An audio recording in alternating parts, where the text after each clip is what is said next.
আসসালামু আলাইকুম রহমতুল্লাহ। গণধোলা এখনও কিন্তু বন্ধ হয়নি। গণধোলা যারা দেয় আর যারা খায়, এদের এই শত্রুতা আজীবন রয়ে যায়। সুনামগঞ্জে আপনারা হয়তো বা আওয়ামী লীগ সাময়িককালে নিষিদ্ধ ঘোষণা করার পর সুনামগঞ্জে আনন্দ মিছিল হচ্ছিল, মিষ্টি বিতরণ হচ্ছিল। ওর পাশ দিয়ে হয়তো সাবেক আওয়ামী লীগের ছাত্রলীগের সহসভাপতি সুনামগঞ্জের সে যাচ্ছিল, তাকে ধরে ইচ্ছা মতো এই গণধোলাই দিয়েছে এই যারা আনন্দ মিছিল করছে এরা। এখানে কিন্তু প্রশ্ন থেকে যায় কিছু। এই ছাত্রলীগের সহসভাপতি যদি সে অপরাধী হতো, সে যদি মানে বড় ধরনের কোনো অন্যায় অত্যাচার নিপীড়ন নির্যাতন করত, তাহলে কিন্তু প্রথম কথা সে এলাকা থাকতো না। যারা এই অন্যায় অত্যাচার নিপীড়ন নির্যাতনের সাথে সম্পৃক্ত ছিল, জড়িত ছিল, তারা অধিকাংশ কিন্তুই পালিয়ে গেছে বা পলাতক রয়েছে। কিন্তু এই সুনামগঞ্জের এই ছাত্রলীগের সহসভাপতি সে কিন্তু পালায়নি, এলাকাতেই রয়েছে, ভালো করে বুঝেন, এলাকাতেই রয়েছে। এবং সে ভাবছে আমি তো কোনো অন্যায় করিনি, কারো কাছ থেকে টাকা পয়সা লুটে ফুটে খাইনি, কারো গায়ে হাত দিইনি, কারোর সাথে অসদাচরণ করিনি, সুতরাং আমি পালাবো কেন? একটা রাজনৈতিক দল, একটা রাজনৈতিক দলের আদর্শ আমার ভালো লাগে, সেটা আমি করেছি। যারা অন্যায় করেছে তারা শাস্তি পাক, সেই মেন্টালিটির, এই মানসিকতার, এটাই মনে হয়।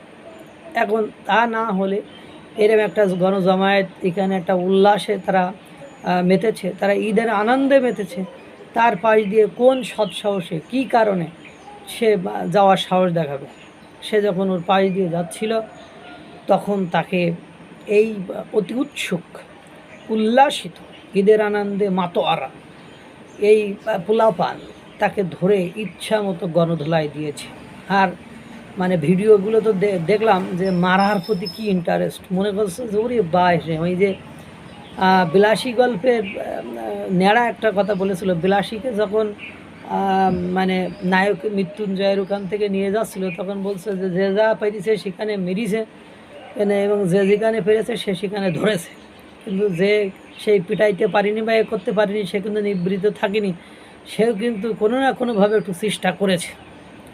তার মানে ওরা মনে করছে একে পিটানো একটা কি মানে এটা মানে সওয়াবের কাজ, এটা এটা এটা হলো পরকালে মনে হয় এর জন্য সওয়াব পাওয়া যাবে, এরকম মনে হয়েছিল। তো এই ছাত্রলীগের এই নেতাকে গণধোলাই দেওয়ার ক্ষেত্রে এই যে বর্তমান সময়ে যে ছাত্রদের আগ্রহ দেখলাম, তাতে নিঃসন্দেহে আমি অবাক এবং অভিভূত হলাম যে এ তো অন্যায় করার হলে, এ অন্যায় করলে পালিয়ে যেত।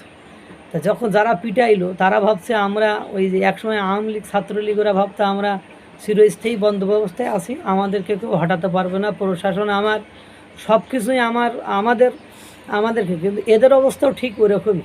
এরা আজকে যারা পিটাচ্ছে, ভিডিও ফুটেজগুলো আছে, এগুলো এই ছাত্রলীগ নেতা যদি কালেকশন করে রাখে এবং যদি কোনো সময় ক্ষমতার পট পরিবর্তন হয়, কোনো সময় হয় মানে হয়ই, কারণ রাজনীতির আদর্শ, রাজনীতির ধরন, প্রকৃতি কিন্তু এরকমই, এটার পরিবর্তন হবেই।